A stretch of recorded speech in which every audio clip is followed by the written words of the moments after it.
There it goes.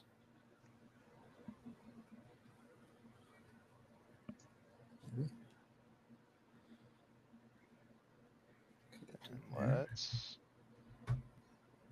Yep, did there. Hey, look at that. Even Twitch is working. Let's go. Twitch is working. Yeah, I On made a Twitch Twitch now? too for it. Heck yeah.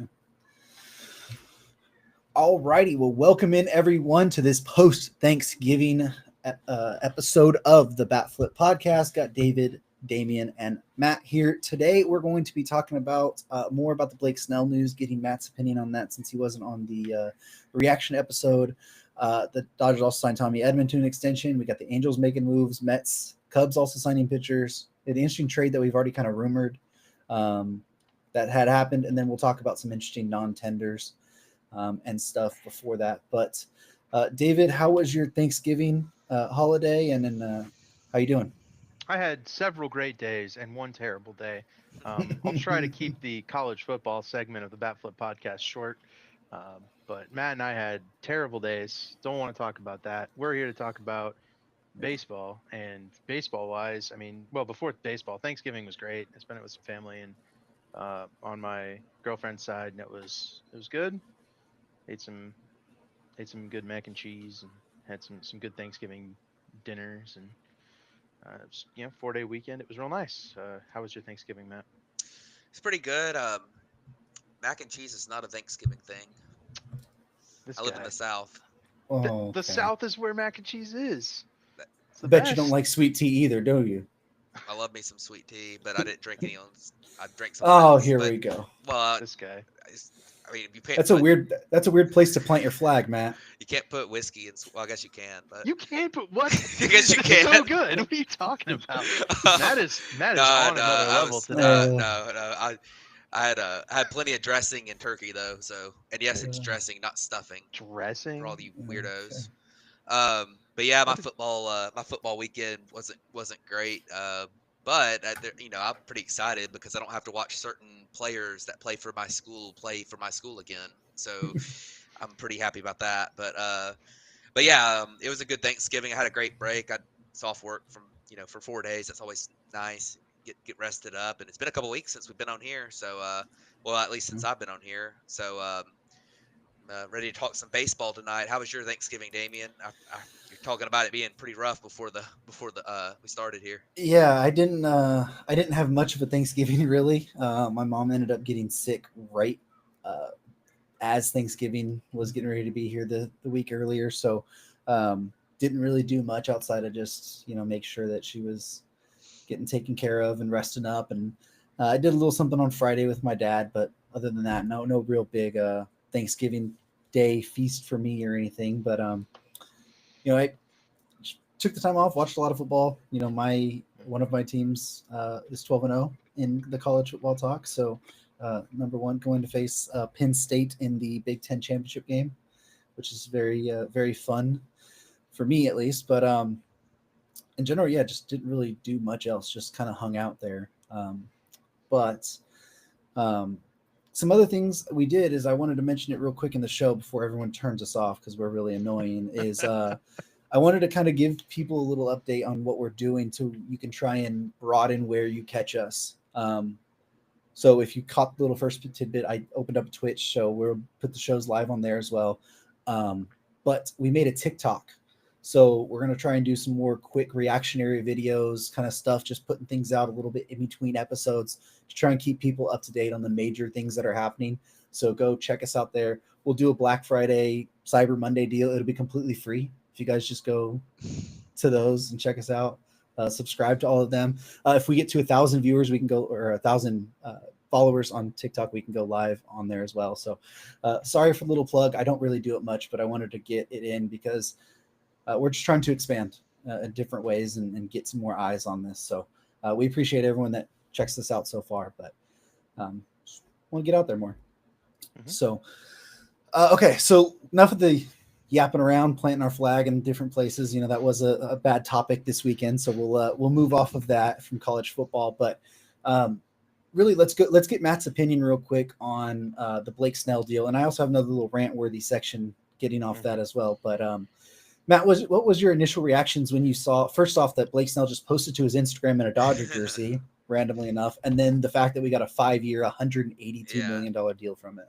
Yeah, so the post on his Instagram, I didn't know if that was actually I'm going to the Dodgers or if that was like a teaser type thing where he Yeah.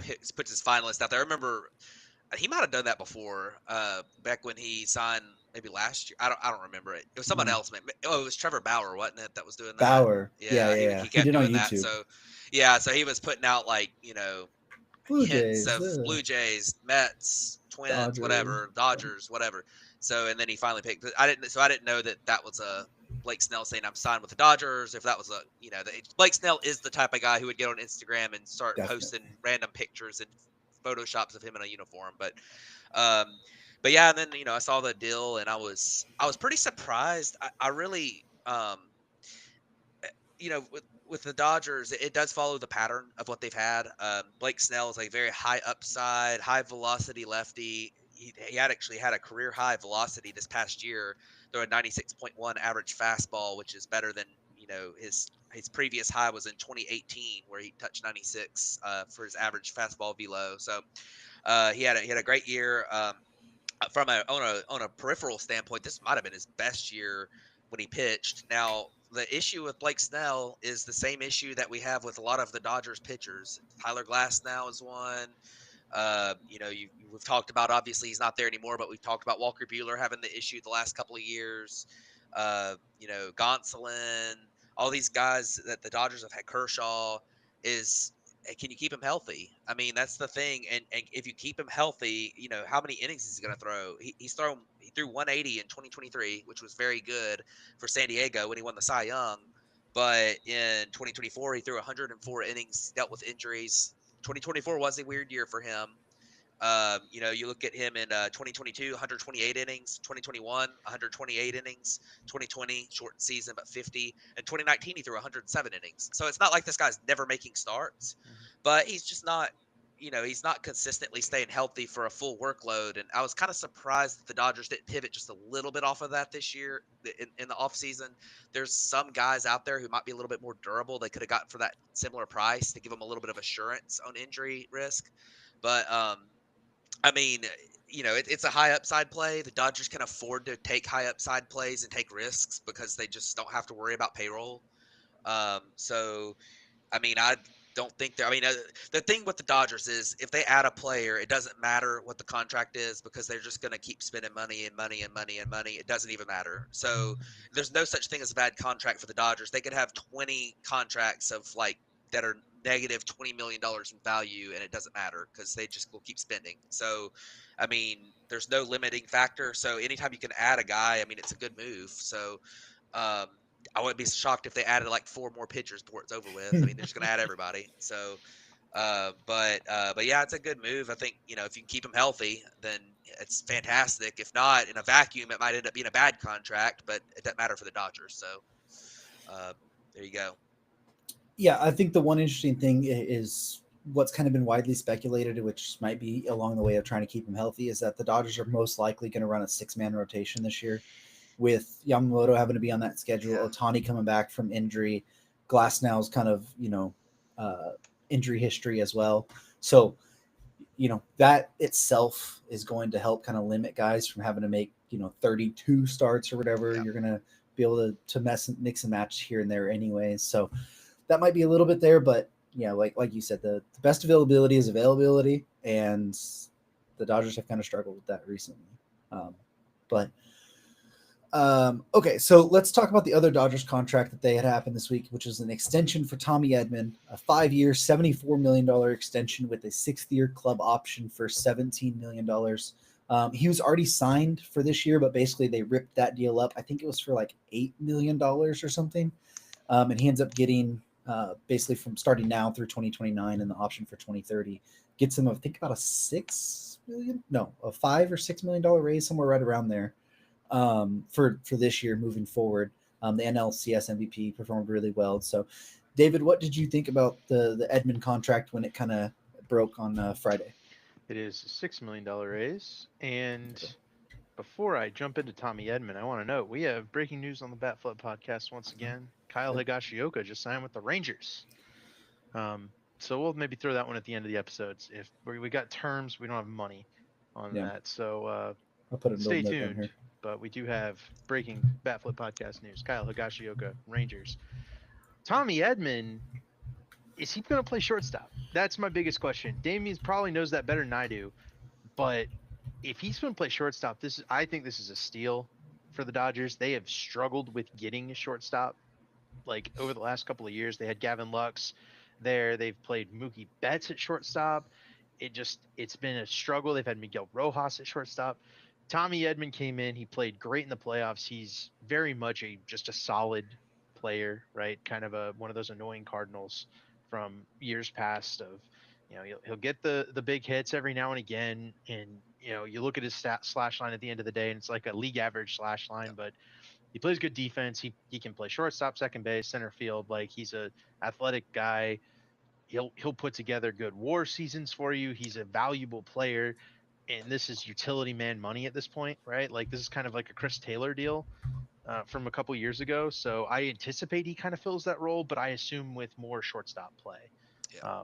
where they maybe, I don't know if they're going to keep both Taylor and Lux. It seems like it's getting a little crowded. But keeping Edman long term was, I think, a big need for the Dodgers because they did need a shortstop. This kind of feels like it takes them a little bit away from the Adames thing, but it's the Dodgers. It probably doesn't, honestly. Like they could still go sign one of those shortstops. It's just Tommy Edman can play shortstop. They probably don't need to do that now. The thing what it does is it gives them optionality because they're perfectly fine playing Tommy Edman in center field. He played there a lot of the playoffs anyways. So there's the thing of, hey, can we get an outfielder in some sort that can play center field? Then Edman can be shortstop. Do we get a shortstop? Then Edman will basically be center field. And we know the Dodgers love their flexibility there. So I wouldn't be surprised to see him play 50% of the time at shortstop and 50% of the time in center field, depending on who they get or what the roster looks like. Because the real question is what's happening, because Mookie does want to move back to second. That opens up Chris Taylor and Gavin Lux kind of both be kind of moved because they also want to bring back Kike Hernandez. So just a ton of moving pieces that like we don't really have the answer of where Edman is specifically going to play. But I think the best answer is everywhere. Like, really. Yeah, and that's what like y'all say, that's kind of the big thing with Tommy Edman is that he's a very solid shortstop defender and center field defender who doesn't embarrass himself at the plate. That's a valuable player. I mean, he's not going to be a superstar. He's unlikely to be an all-star unless he just has a huge BABIP year or something like he did in 2019 as a rookie. He's a guy who's going to be really solid and is not going to screw up. And he also, we've talked about the Dodgers a lot in their injuries they've had. He injury proofs their roster since he can play so many positions at an acceptable level. Yeah. Because like if you lose Gavin Lux, well, he can just jump in there and play for Gavin Lux. If you lose, and you could lose, whoever is playing center. I mean, he could jump in there. I mean, you can throw him in left field, right field, third base. You can throw him in. He can play anywhere except, I mean, he's probably not ideal fit for first base, but it's a guy that you can obviously work with him at pretty much any position. And then, the money is not like I mentioned with Blake Snell, the money's not a big deal. It might be a little bit much in terms of years that I would have given Tommy Edman. He's 30 years old. His skill set's probably not a fantastic aging skill set because of he can't rely on his bat to kind of carry him. And if the defense slows down a little bit, it could, he could fall off. But right now, I mean, if you're the Dodgers, you got this money. I mean, you don't worry about that. So definitely, good signing for them. They brought back in, and it's a guy that was very successful for them in the playoffs too, and was very solid down the stretch and helped them win the World Series. So bringing back a guy that was a big part of your World Series team and rewarding him is always a nice thing to do. So this is totally fine signing. I'm on board with it. It'll be interesting to see where his best fit is with the Dodgers, whether he plays more shortstop, center field, like y'all mentioned. That'll be very interesting. Yeah. And I think the deal is even in year 4 or 5, if he becomes that utility guy off the bench like Miguel Rojas has been the last couple of years, he can be a good defensive player at that point. It doesn't have to be much. But one thing David and I talked about a little bit during the Blake Snell day, but then or episode, but then the Edman contract came out too, which also had a little bit more deferrals in it, and it started up the whole MLB Twitter space or social media about how bad this is for baseball, how the game is bad for like what the Dodgers are doing is bad for baseball and everything. And I'm going to limit my rant a little bit, but I also want to get Matt's opinion because I know David and I talked about it a little bit on that Snell episode. But like every single team could do these type of deals, right? Deferred money is not a new thing. It is completely within the rules of doing it. A bunch of teams have deferred. There's a Bobby Bonilla Day. Literally, that's a holiday for how long have the Mets have been doing it. Yeah. I think Ken Griffey Jr. was still getting paid by the Mariners up until like this year or next year or something like that. Like, hey, Blake Snell, who just signed with the Dodgers, had deferred money in his Giants contract from last year. That was a 2-year deal. Like, the deferrals are everywhere in the game. Now you could say that, hey, the Ohtani contract was very much taking advantage of the deferral process, but multiple different teams offered that deal. Like, the Giants had the offer, the Blue Jays had the same offer, and the Angels declined to even make the same offer. So what they're doing isn't bad for baseball. They're just operating within the rules, right? Mm-hmm. Now, other teams probably should be able to do that. Can they make to the level of the Dodgers are doing? No. Like, can every team have $1 billion offseason and then come out and sign, another like $200-300 million the next offseason? No. But I think what we can all say is every single team's ownership should be spending more money than they're spending right now, right? Like Absolutely. They basically get $200 million from revenue every single year. Every owner does. There should be no reason why every owner should be, or these other owners should be running an $80 million payroll when they're getting $200 million from these big market clubs. That's the problem. Yeah, I mean, well, go ahead, Matt. Well, I was just gonna say, there is some issue with. I mean, there are teams that cannot afford to do the things the Dodgers are doing. I know these owners are rich, but they're going to be so far in the negative. Some of these owners, if they do what the Dodgers are doing, I'm not saying they shouldn't spend more money than they are, but it really is baseball does have a little bit of a problem with the fact that the top market teams are able to just go do whatever they want to. So I'm not saying that other teams can't spend money. We've seen other teams start to spend money a little bit more. We've seen the Royals. Look at them with signing Bobby Witt to the long extension, signing Waka, signing Seth Lugo last year.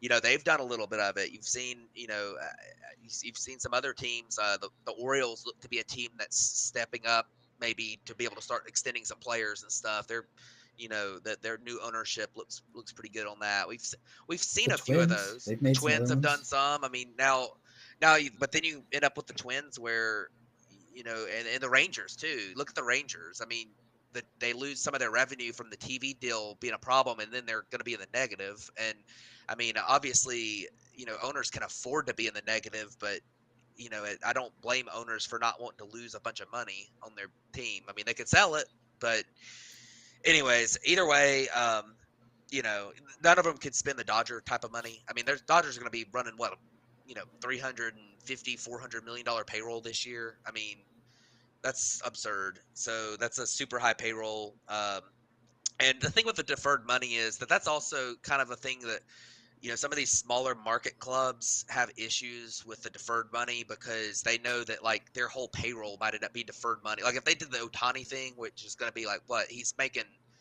after he retire, after his contract ends, how much is it a year he gets? 68. Like these teams know that they're going to be paying. They can't. These teams can't afford to have $68 million in dead money, one day. So obviously that's an extreme example. Yeah. But I mean, I think the deferred money thing to get around the CBT is a little bit of a thing that they might want to look at. But I mean, it's within the rules, and teams being creative to get within the rules is totally, that's, hey, go for it. I mean, if it's within the rules and they have bad rules, then do it. Like, and I don't blame the Dodgers for doing it. I mean, I don't blame. I mean, Ohtani's example, I don't blame him at all. I mean, his endorsement deals are going to be so much, he's not going to be worried about money for a long time, and it's just going to be a constant $68 million revenue stream because when he retires, he might not have the same number of endorsements. Then he gets the salary kick in. I mean, so you look at you look around at some of these other free agents, it's probably a different situation from Ohtani. They probably want to get more money now because Ohtani's such a unique marketing Yeah. guy. But it's going to be it's interesting. I'll be interested to see if there's some changes made. And the one other thing to kind of think about with these huge contracts is that the players are valued what the owners value them at.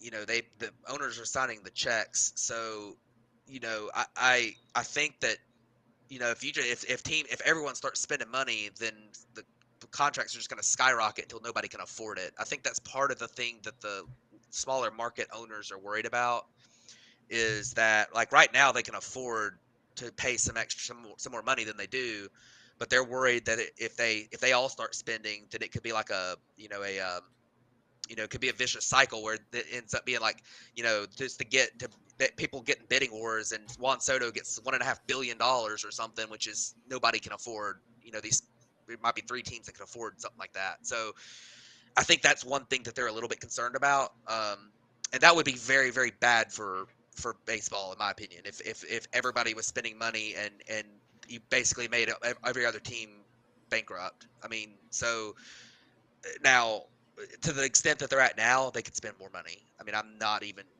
debating that at all. Like, they could spend more money. Some of these owners are like, I mean, look at the Pirates, man. Like, I mean, I know the Pirates aren't a huge market, but I mean, they're running like what? I don't $80 even know what their million Yeah, I payroll. mean, it's like you could spend more than that. I mean, you just extend Paul Skeens, give him a fair offer. I'm sure he would take something fair if they had any trust that you would actually build a team. I There's mean, no excuse that any owner should be running under $150 million yeah, payroll. yeah. I mean, some They of these all very, these yeah, all these small market revenue teams get literally $200 million from ad sharing revenue from every yeah, team. So Mm. even if they had $150 yeah, million payroll, they're immediately pocketing $50 yeah, million off their team every year before yeah. games even played. Well, I want to, just call out the Marlins as one that, Yeah. I mean, think of if the Marlins in 1997, after they won their first World Series, if they didn't sell their entire team, what do you think baseball would be like in Miami right now? It would You be, think it would, yeah. Yeah. Miami's a huge market. There's tons of people there. Huge. It's got a large population of people from parts of the world that love baseball. I mean, Yeah. like Florida, like South Florida is the perfect baseball market. And you just sold your team after you won a World Series, did the same thing 6 years later, and nobody trusts them to be competitive.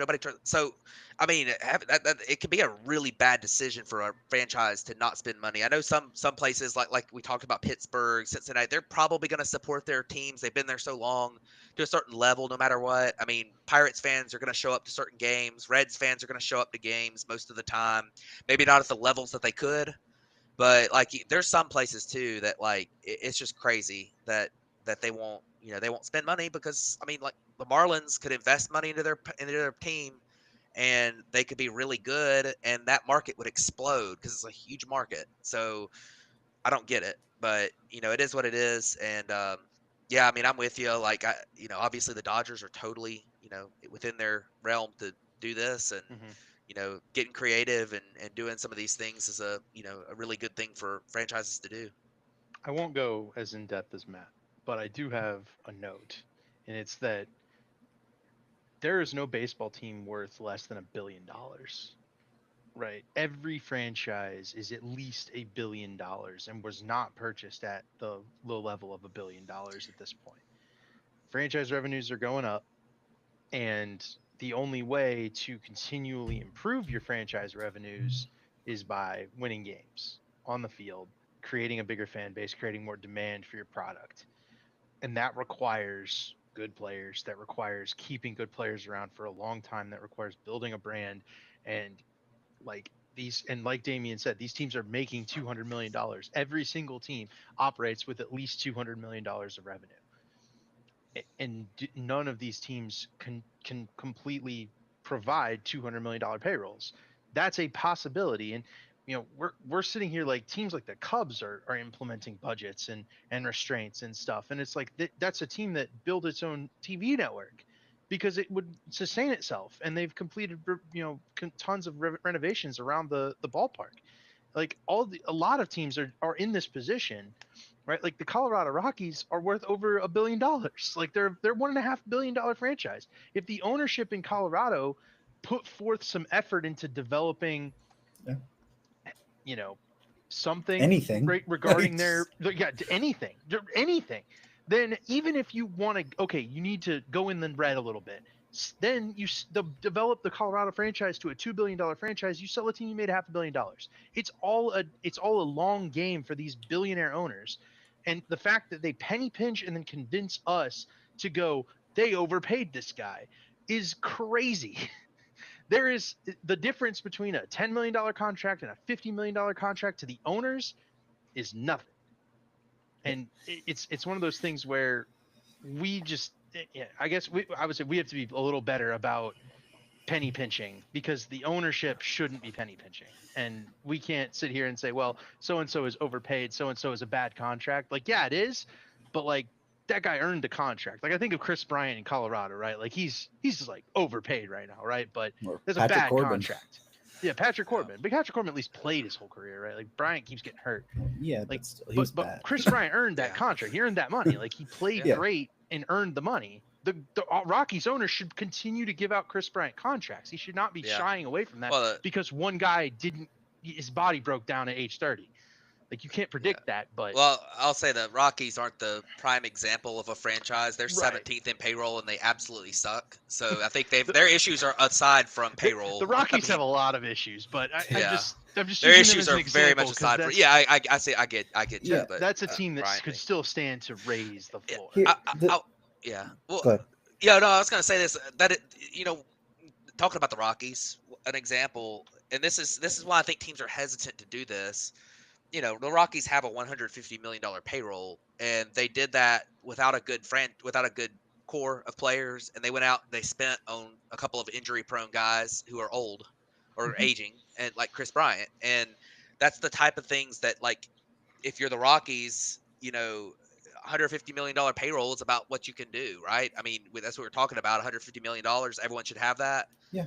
And the Rockies are now absolutely terrible because they could add payroll, of course, to this, but I mean, is $50 million of free agents going to fix the Rockies?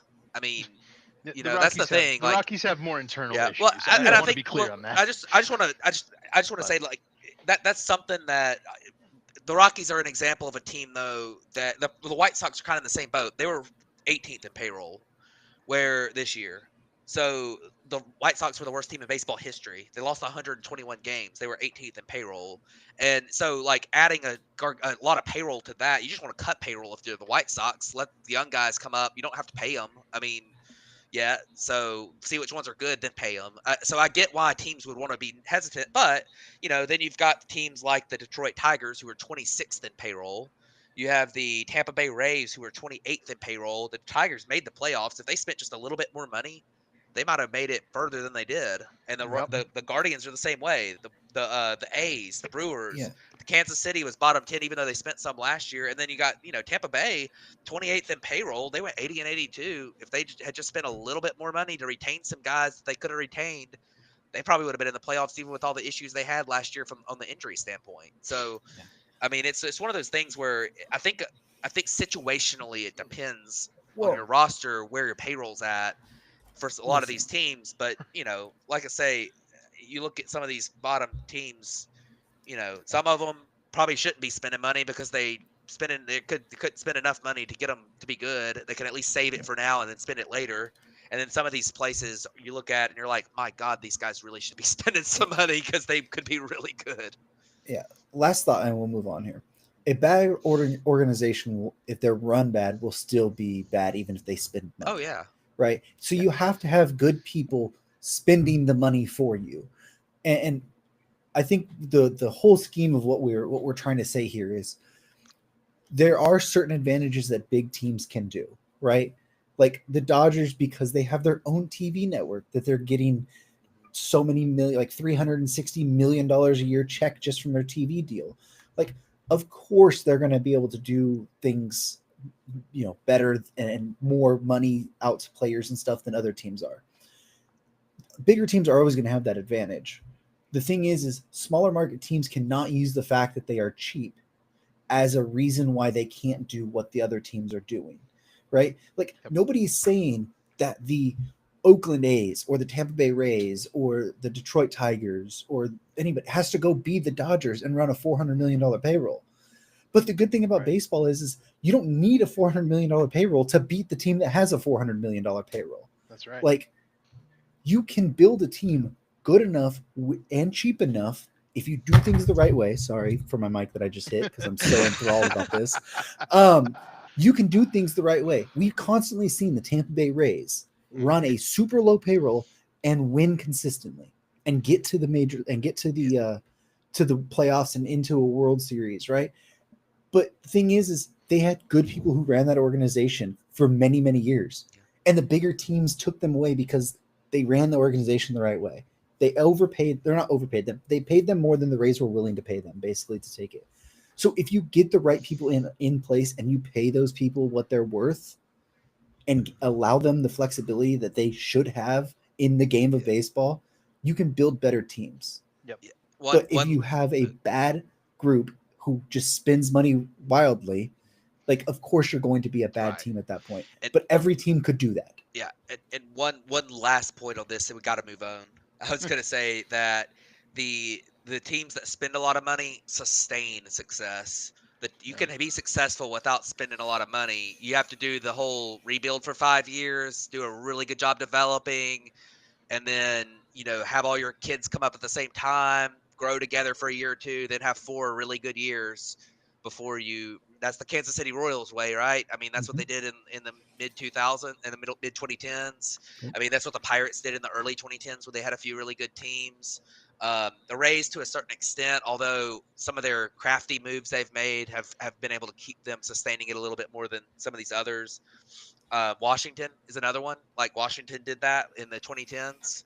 Yeah. So I think that's another thing. And Baltimore right now. I mean, that's what we're looking at with Baltimore now. Baltimore with their new ownership might start spending more money, but and to be able to sustain it a little bit more. But that's where you see like the Dodgers are never bad.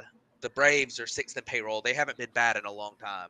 The Red Yankees are Sox. pretty much never bad. I mean, the Red Sox have had a They couple of bad The years, roll but they're years. usually good. They sustain. I mean, and they've been a really good franchise for like 20 years. every So Yeah. time the Red Sox dip, the it's rise is yeah, immediate yeah, because they start exactly, spending money as exactly, soon to exactly. patch the Yeah. holes that Yeah, came up, and they end up with a really good draft pick that comes in exactly. and does well, Yeah. and that it's almost helpful for them to be Yep. bad once in a while, and Oh yeah, it kind of they yeah, they dip and then they rebound every yeah. time Well, it's one of very those things Yeah. too immediately, where you'd rather be bad than be the first team that misses the playoffs.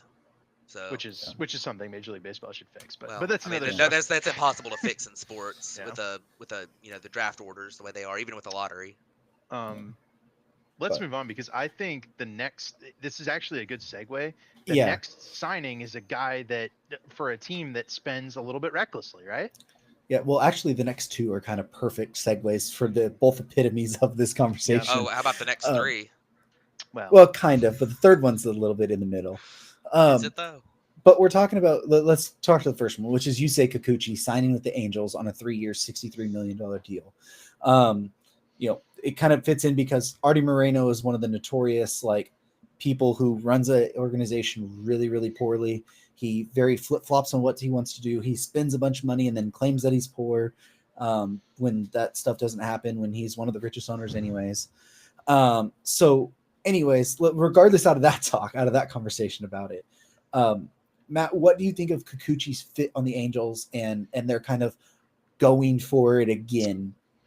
I mean, I like Kikuchi. I mean, I think he's a good pitcher. He had a pretty good 2023 in Toronto, kind of a mini breakout type thing.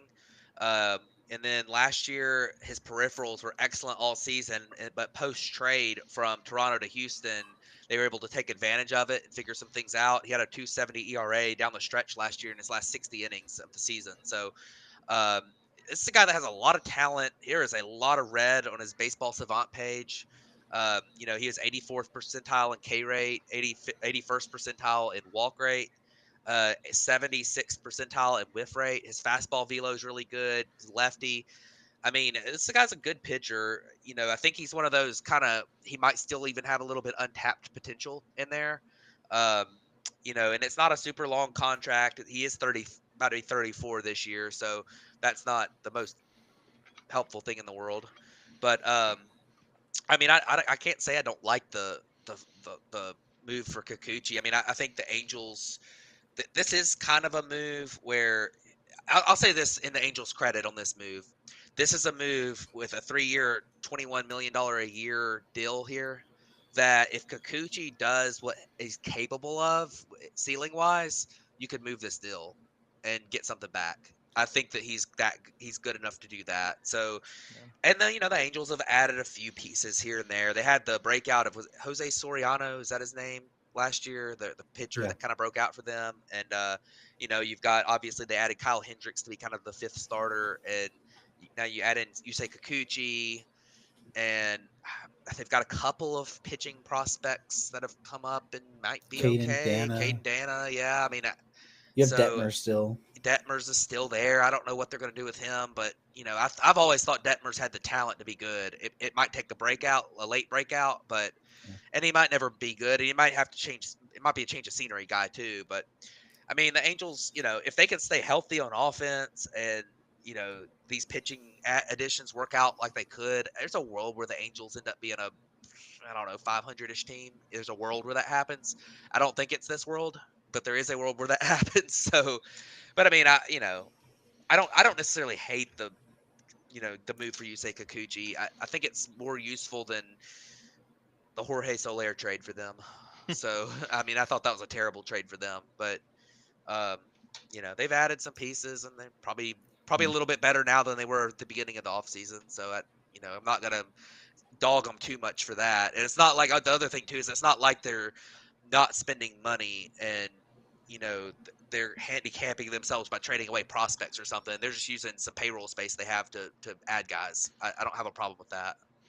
This is a move that would have really helped for a team that had both a healthy Mike Trout and a Yeah. Shohei Still had Ohtani. Shohei, Is yeah. how I feel. Like this is a move that's like 3 years too late. Yeah. Right. Like Yeah. the Angels really could have used a couple of these Yeah. types of moves 3 years ago when they had both Trout and Ohtani Yeah. both somewhat healthy playing, together.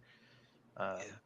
This is just it's good. It's a good move, right? This is well structured. It's the salary is about right for what Kikuchi's can bring and bakes in his risk for being an older pitcher, but you know, a, a guy that maybe overperforms his peripherals a little bit, like Matt says. But in terms of what the Angels need, I mean, this is everything they need, right? They need starting pitching. They need high end starting pitching. Kikuchi's got that ceiling. We've seen it with the Astros.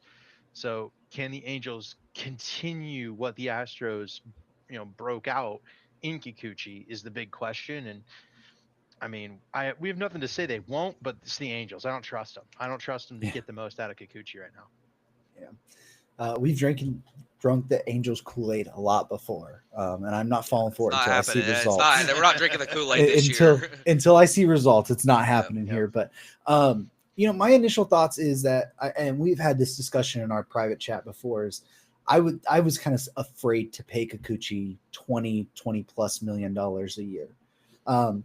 So when I saw he got 21, I'm like, man, I still feel like that's really, really rich for him. Just because given the fact of it's like half a season from the Astros, you aren't sure if that's real or if it's just a little thing, right? But then it's like, we'll get to a bit here in a minute. The pitching market just looks like it's absolutely ridiculous right now. So the Kikuchi deal at the end of the offseason might look a lot better in my eyes, depending on what some of these other pitchers get. But it's what kind of David said, which really comes down to it is it's like, will the breakout from the Astros be the real thing? Do we trust the Angels to continue and to keep that along and to get the same results from Kikuchi? If he does, then great. It's a fantastic contract. Me personally, I'm just very worried that that's not going to be the thing, and it's going to revert back to his previous stuff, which is like a borderline kind of 4 to 5 starter, which like isn't someone you pay $21 million to a year. And that's the one part that I worry about here. with this contract moving forward. But hey, Artie Moreno actually spent some more money. It's like, Yeah. okay, fine. Like, Let me throw out a controversial opinion before we move on. I would if I was a team that's not the Dodgers, I would rather have the Yusei Kikuchi contract than the Blake Snell contract. I'd rather Blake Snell. I'd I have rather Blake Blake Snell. Snell every time. Yeah, Well, I know it's controversial, but I think that's an idea, but the thing is that I I think Blake Snell got 180 because it's the Dodgers. I think Blake Snell got, like, if you take away that like $50 million signing bonus, that's about what Blake Snell's like should yeah, I have mean, I would have gotten. given him that, but I'm just And saying if you, that's like I don't know. I'd rather Blake Snell on my team. I'd rather watch the Blake real Snell contract pitch. was about 150 million. yeah, Yeah, but It if really breaks out. but if the Dodgers are, I mean, the Dodgers aren't going to overpay just to overpay. I mean, they'll overpay a little bit because they can to ensure they're getting a player. But I mean, if they paid him $180 million, then he's probably, someone else probably would have offered him 165, 170. I mean, Oh I yeah, don't think the Yeah. Dodgers are going to overpay by 20, $30 million. he So probably had other offers. But whatever. I think just the high level upside, like, Blake Snell. First of all, he's Yeah. still younger by two years. Yeah, he is. And he has the level of upside that has showed you that he can be a Cy Young level pitcher. Yeah. I don't think you're going to get that from Kikuchi. Yeah. Moving I think forward. it's less likely you get that from Kikuchi, but I'll say I don't think that the chances of that happening, of him being a number 2, number 1 type starter, are zero. I think he's got that Yeah. talent. It's just a matter of, can he figure it out fully? And I think, I mean, and that's the part. Can he figure it out right, fully right. while Snell has showed And we you? know Snell can, but Snell's got his risks too. You look at his innings Yeah. problems he's had. I mean, you look at his inconsistency problems too. Snell walks guys, and sometimes that's been an issue for him. I mean, the last 2 years it hasn't, but he had a couple of pretty rough years in San Diego. I mean, he's a little bit inconsistent too. So I would, if I was the Dodgers, I'd rather have Snell. I mean, I think Snell's the better pitcher. But if I'm paying that difference in price, if I'm a team that's not the Dodgers or the Yankees or the Mets or some of these teams that just have unlimited money, then I probably prefer the Kikuchi contract. But that's just an opinion, so I thought I'd throw it out there. Yeah. It makes for good I think content. That's it right. does. I think the risk of Kikuchi not being that guy is baked into the cost difference, right? You're paying Kikuchi to be pretty good Yeah. with the hope he's better. Yeah. And we're seeing and we're going to talk about it. The cost of guys who pitch Pitchers, at yep. some kind of level is 100%. way up. It is Yeah. way up. It is up. It was last even year from too. 2 years ago. Yeah. But like, you remember we were screaming about some guys getting like 10 and 12 million to be like six starter swingman guys. Yeah. Mike Clevenger from the White Sox got Right. 12 million, and we were that like, was, well, that was just stupid. I well, mean, yeah, but we were and- just like, what we the knew hell? that wasn't going to And go that was- well. But that's the Yeah. thing that set the market. Yep. This is what the cost of pitching is. I think Kikuchi Yeah. is a good deal. I think this is it. This is almost a steal in terms of pure cost on this market. Given this market, yeah, it might Yeah. be. So let's talk about another deal where I think we're unanimous and it's not a deal we would have made, and that is the New York Mets agreeing to a deal with Frankie Montas for 2 years, $34 million, giving him $17 million AAV, coming off a season with a 4.84 ERA and a 4.71 FIP. He pitched 150 innings, and this is kind of what we're talking about. The last three out of the last 4 years, he's thrown 150 innings or more, or 144 innings or more. So he's shown that he can be reliable when there, and I guess that is a little bit. Now, if there's a guy who's been known to find pitching guys or pitching on the pitching market and get the best out of them, it's kind of David Stearns. He's done this before. Yeah. But still, I mean, 17 million AAV for Frankie Montas seems really, really rich. I literally looked into Frankie Montas last week. I was like, this would be a kind of a nice little 5-starter for the Cubs to pair with, a bigger name at the top. And I was like, for like 10 million 1 year, I think you could maybe make some adjustments and make 10 to this 12, guy yeah. into a pretty good, 10 to 12. Make it, like kind of like the Mike Clevenger deal, a 5-starter, make him a good pitcher. I feel like there's some ingredients here, but our friend Greg from at Ivy Futures on Twitter, he's been on our draft podcast a few times. He was like, dude, Montas is a perfect candidate to add a sweeper, right? Yeah. And now you're talking about a guy who's over 30 adding pitches, and it's like, okay, well, you got to bake that into the risk of the contract. And I'm like, yeah, 1 year, 10, 12 in there, perfect, right? I'm like, I'm in for that. 2 years at 17 for Montas is Yeah. bonkers. He is, I'm not sure, like, those are all very much hopium outcomes, right? Him adding a pitch, changing location and pitch types and stuff, trying to get more out of him. the he was on good teams last year. He was on good pitching teams last year. Like, the Reds have done a good job of shifting their pitching development into overdrive to get more out of their pitchers, because that ballpark is so difficult to pitch in. And then he went to the Brewers, and the Brewers are one of the best pitching development teams in the baseball, and he was still bad. And it's like, those are teams that can definitely get more out of their pitchers, and Montas did not do that. Like, this might be a pure five making 17 a year, and for the Mets that's fine, but that is a lot of money, and Yeah. that's a tough one. Yeah, I'll play just a tiny bit of devil's advocate. I don't like the contract either. I think it's an overpay. Maybe 1 year 17 wouldn't be that crazy because it's 1 year, Right. but Right. 2 years locking up, having that money on your books for next year too. I mean, it's the Mets. It doesn't matter. It's the same thing I was talking about Mhm. with the Dodgers and probably the Yankees. Like, it doesn't matter. They can pay whatever they want to pay. But Frankie Montas last year, coming off of injuries, he only Mhm. pitched in 2023. He only pitched 1 inning for the Yankees, and in 2022 he had his injury issues, pre-trade and then post-trade. That was a disastrous trade for both, because the A's probably could have gotten a better return for him from someone else that didn't flame out, and the Yankees probably could have gotten a better pitcher for the price they paid. So it just didn't work out. But in 2024, it, there's some things to like about him. His velocity rebounded from the injuries. His velocity he averaged 96 on his fastball. Mhm. Um, and Yep. after he got traded from Cincinnati, which, by the way, I don't blame anybody for not pitching great in Cincinnati. I think Cincinnati does a pretty good job with pitching development, but that ballpark is wild. Mhm. Um, After the trade to Milwaukee, he boosted his strikeout rate by over 3 strikeouts per nine, got a lot more whiffs, and his peripherals were not fantastic, but they weren't that bad. So I haven't really looked that deep into it, but I'm wondering if Milwaukee did make some good adjustments for him that might help him a little bit going forward. His velocity was also way up after the trade. His fastball velocity for the first half of the season averaged 95 and a half, and it was over 96 after the trade. So, a little bit further removed from the injury and a little bit better than and maybe some adjustments he made down the stretch. I'm not saying he was really good for the Brewers, but he was better than he was for the Reds. And Mhm. I'm going to say something that I don't think I've ever said before.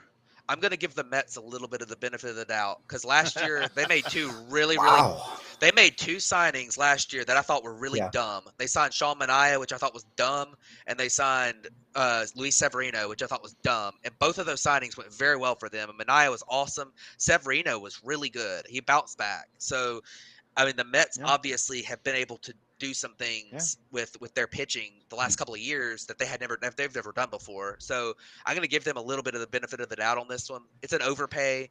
I don't know that other teams were lining up to give him $17 million a year for 2 years, but Yeah. I do think that this could end up working out for them because of the Mhm. talent's there. He's had some good seasons, and it's not like we've been talking about some of these guys.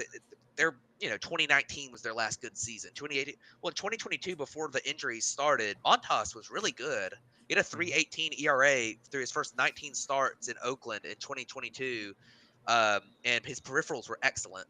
So, in 2021, he was great as well, and he threw 187 innings. So, if he's back from his injuries and he's further removed from it, and some of those things that were maybe good signs for him down the stretch, although it wasn't fully back, if those kind of progress as they did last year, then I could see this turning out very well for the Mets and maybe even being a bargain.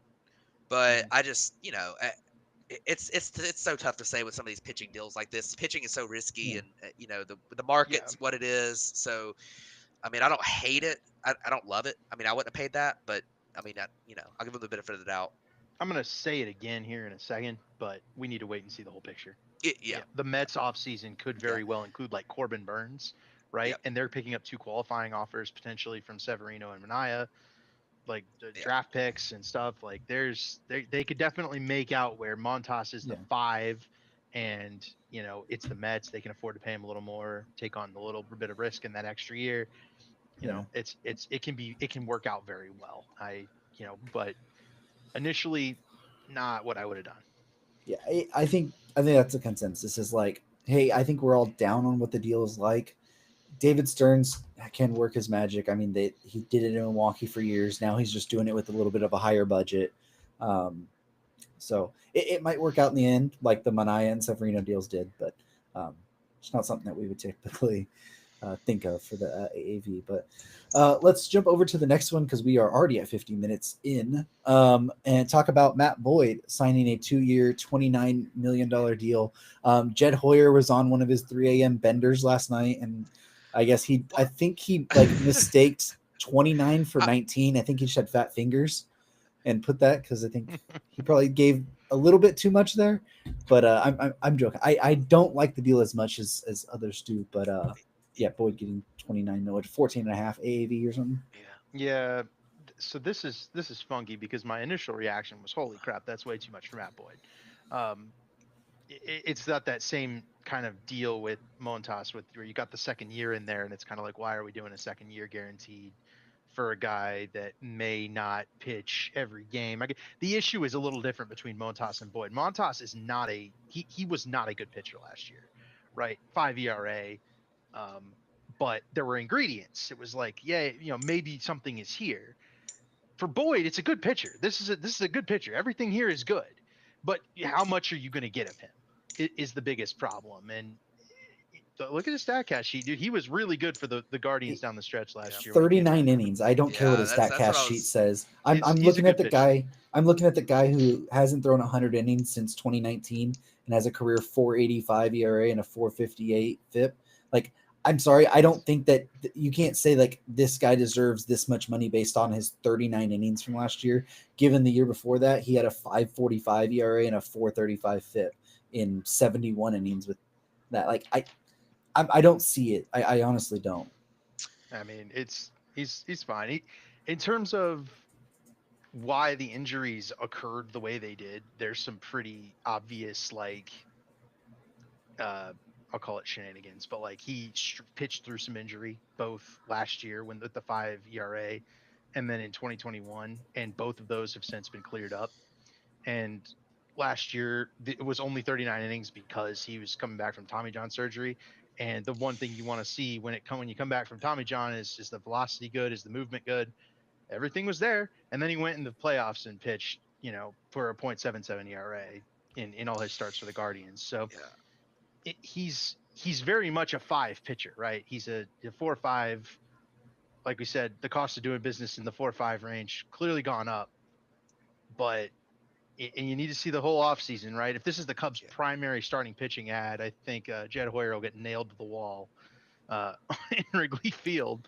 But as a 5, I'm perfectly Yeah. fine with this. I think there's plenty of upside here because he was really good last year with the Guardians, led them in the playoffs, was their 2 starter in the playoffs, and got them some wins, won them a series. But um, it's a lot, and Yeah.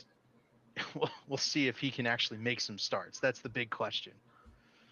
Yeah. So on my end for this deal, I mean, for one thing, what was Jed Hoyer doing being up at 3 in the morning? I mean, That's what why I is he want to know. signing? Why is he signing guys at 3 in the morning? Like, go to bed, dude. Sign them tomorrow. It's not the day before the season. Yeah. But I saw that this morning and I was like, what? But yeah. So I mean, here's the thing.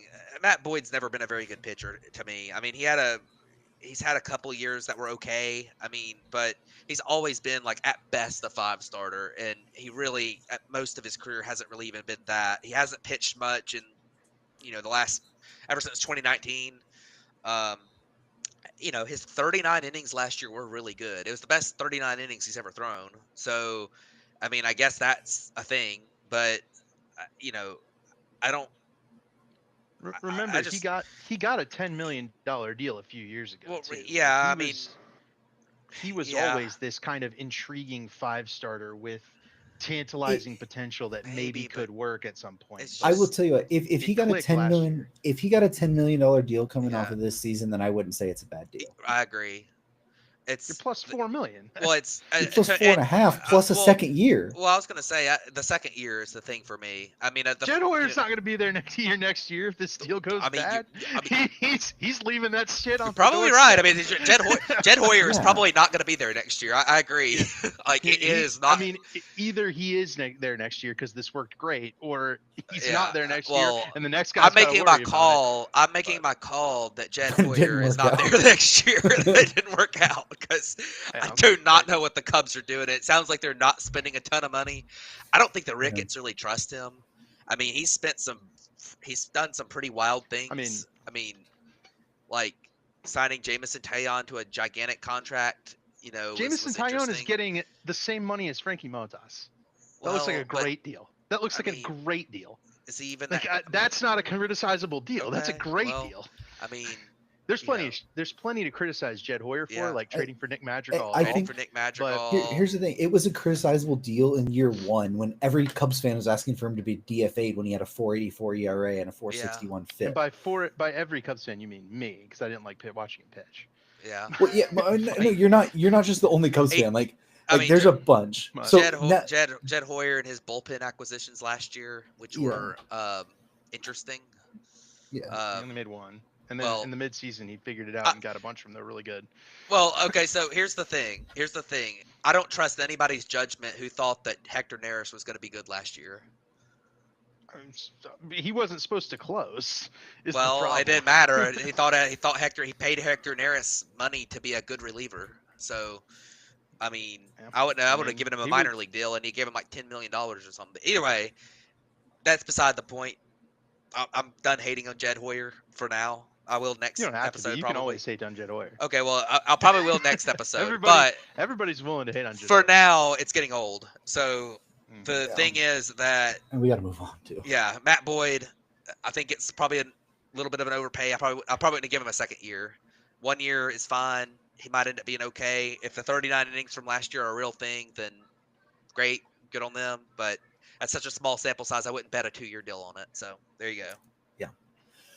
All right, so let's move on to a deal that we kind of speculated on a couple episodes ago that was might have happened, and it happened on non-tender day, which was the Reds and Royals lining up on a Jonathan India and Brady Singer trade. So the Royals acquired Jonathan India and Joey Weimer from the Reds for starting pitcher Brady Singer.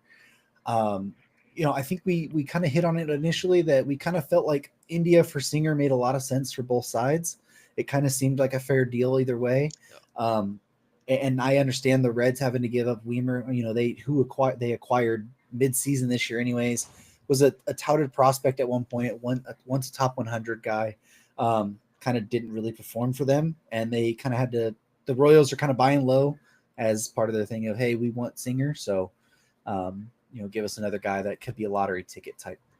But David, what did you think of the deal when you saw it come through? I think it was like I can't even remember when this deal came through. It's been a minute, but It was this one was non-tender deadline, like a little later. It was rumored for so long that I'd penciled it in as happening, and then it Yeah. did, and it's like, okay, well, it's about what I thought. Jonathan India's on base guy. He's gonna probably pair with Bobby Witt at second base there. That you think Yeah. that's probably what he plays, and that's a good. He'll be on base for Bobby Witt. That's really important. That's his best trait is taking walks, hitting singles, getting on base. He's not really a power guy. He's not gonna do a whole lot for the Royals. I think his slug will probably go down playing in Kauffman instead of in Great American Ballpark for 81 games. But walks translate no matter where you go. He's very good at working the count. So that improves Yeah. things. I think it probably puts the Royals in the market for a starter here at some point. And with the way starting pitching is ballooning, this is a group that paid a bunch for a couple of starters last year.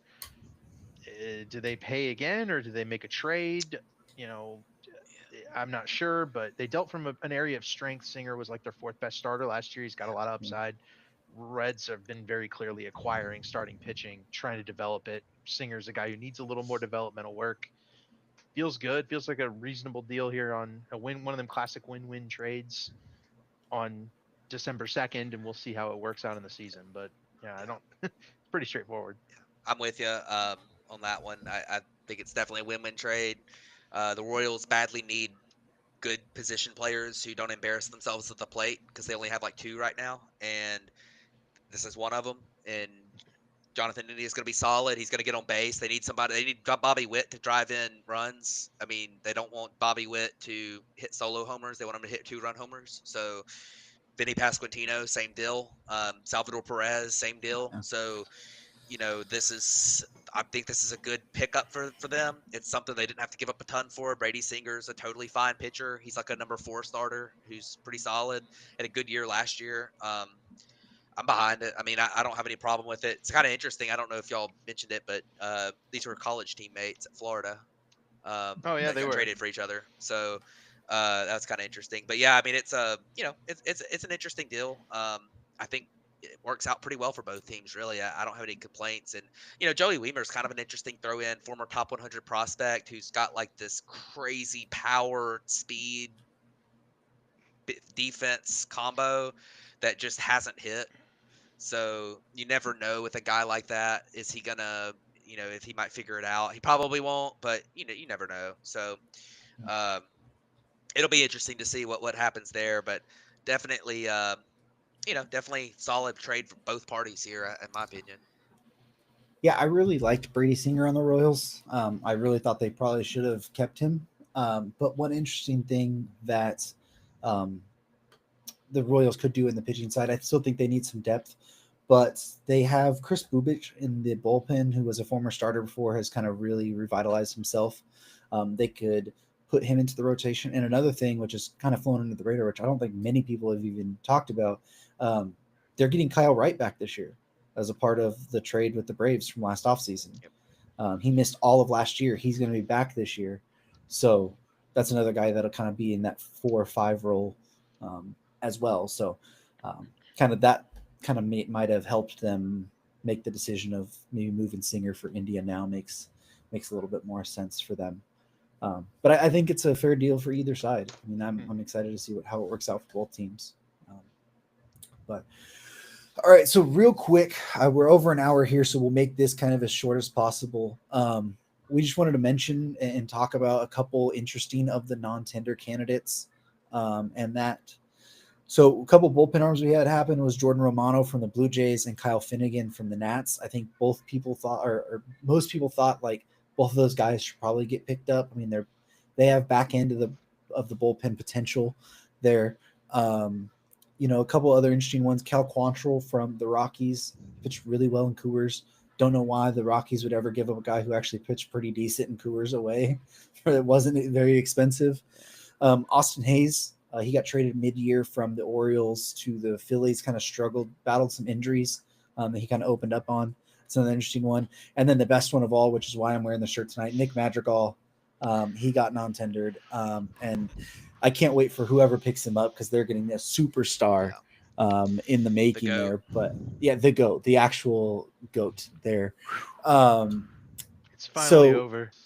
Matt, pick maybe one or a couple of these guys. Just like who's the most interesting name on this list for you?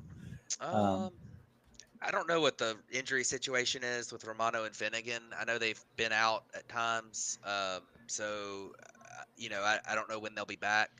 Um, but I mean, I think that Austin Hayes is pretty interesting as a guy that was uh, not bad not long ago. I mean, this past year was pretty rough for him, and he got traded midseason. He kind of got lost in the shuffle a little bit in Baltimore. There was a lot of pressure on him with some of the young guys they had coming up, and he just had a bad year. So I think Austin Hayes might be interesting. Maybe, and I think it's worth mentioning Ramon Laureano was awesome for the second half. I don't know if you mentioned him, but he was awesome for the second half of the season. So um, he's a guy who at times in his career has been really, really good, and he's coming off a really good half season after being picked up by Atlanta. So he might be an interesting one for somebody as well. Yeah, my guy here is Kyle Finnegan. He's good. It's a guy. Kyle Finnegan is a guy that feels mismanaged by the Nats. over the course of his career. He throws 97. Uh, somebody's going to pick him up. That's one of them good pitching development teams. I don't know who it's going to be. It's going to be for more than you think, right? I mean, we saw Robert Stevenson come off a decent year last year and get like 10 million from the Jays and or the Angels, and then blow out his elbow in spring training. But like that was the kind of deal where Robert Stevenson is a guy he parlayed half a good season of relief into $10 million. Finnegan's going to get a decent chunk in free agency here. And it's going to kind of be like, this guy struggled to close games last year. He blew a lot of saves. The FIP wasn't there. What's going on? Somebody's going to unlock something. He's got another gear, and Finnegan is the guy here for me. He's head and tails above the rest of these guys. I think Romano's interesting, but he might have come and gone as an effective reliever. That tends to happen. Finnegan is. I don't think he's tapped into it yet. He's almost there, and it's a few small tweaks of pitch location and better targeting and some other stuff. Greg, our guy from Twitter, he had a long thread on Kyle Finnegan a couple of different times because he had identified him as a good trade target this past season, mid season as a trade target, and then this offseason as a non-tender candidate. And I don't know how the Nats didn't trade him. It seemed like a perfect opportunity to capitalize on some potential. Teams are going to see this, that he's good. Yeah. He's going to be he inserts himself in as like the next option behind like Clay Holmes, Carlos Estevez. He's that next option. He's right there with those guys, I think, on this market. So I want to correct myself on Kyle Finnegan. He's not injured. Romano has been injured most of this year. Right. And it does sound like Romano might be ready for the beginning of the year, but he was probably non-tender just because he had so many injury questions last year, and he's going to be owed like $8 million. Yeah, if he was in ARB. So that was a unsure about injury and cash thing. Finnegan was just the Nationals didn't like him anymore or something. I don't know. You might have been thinking about Hunter Harvey, who dealt with some injury stuff. Maybe I get those two kind of mixed up too. Tanner Rainey's a guy I get mixed up, and he had Tommy John year before last. Had dealt with some arm discomfort stuff this year too. So that's probably what it was. But I get Tanner Rainey and Tanner Rourke messed up. Oh really? Too. I'm like, this guy's still around. I was like, wait, whoa. Tanner Rourke, man.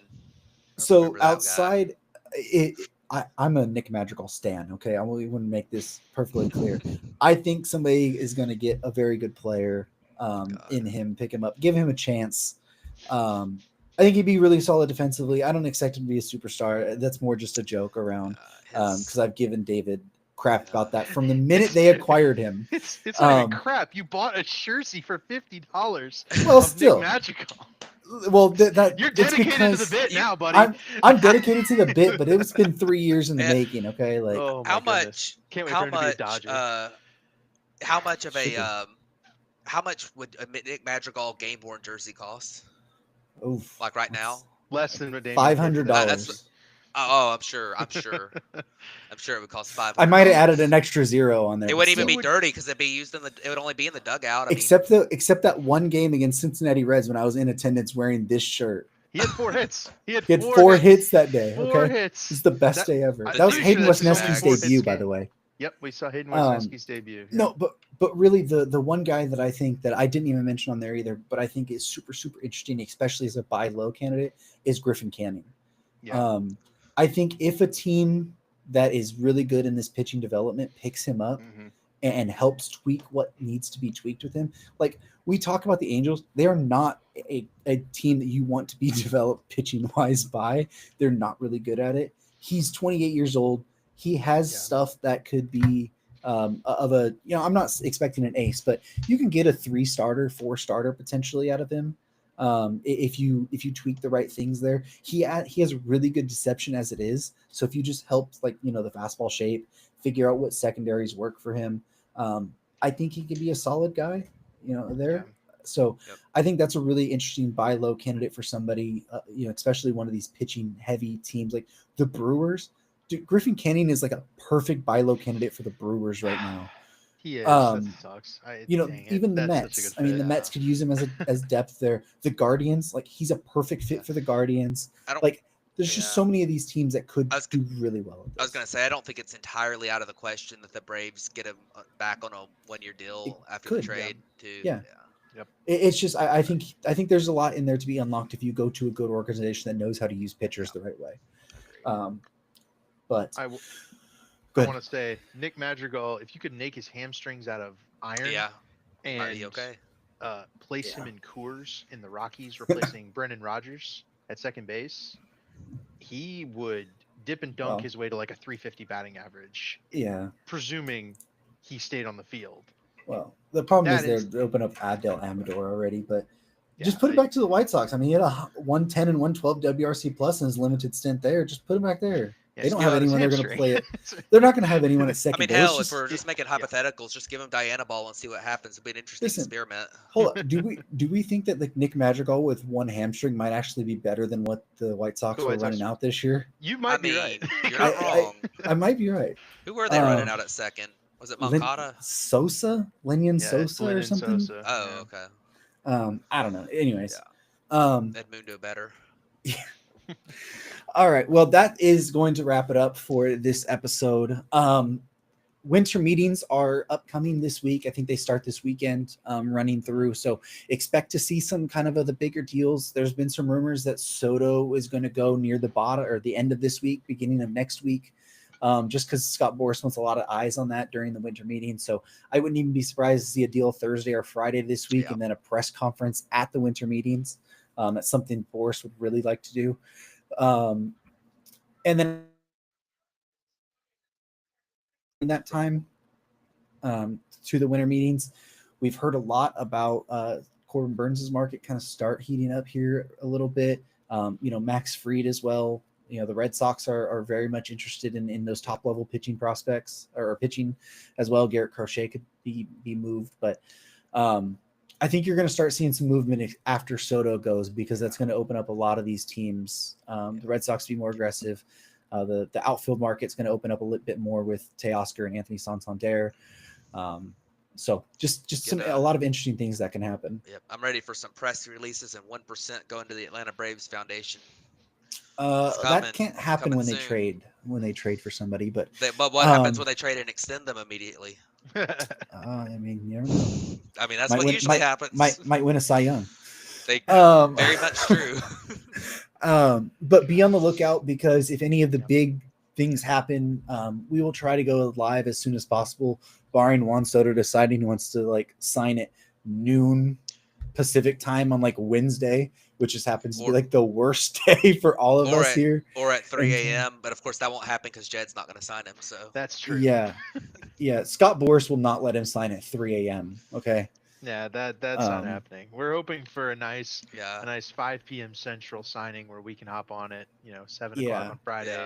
Yeah. Nice and perfect. Yeah. Make sure to to turn on the bell notification so you get the notification when we go live on here, and follow our TikTok, like I said, because we'll put a little something if some of this happens. We'll put something up there really fast saying hey, this happened. We're going to go live tonight to talk about it. So you guys are up and aware about it. So, but anything, I think that'll wrap up this episode. So thank you guys for tuning in, and we will catch you guys back probably next week with winter meetings news.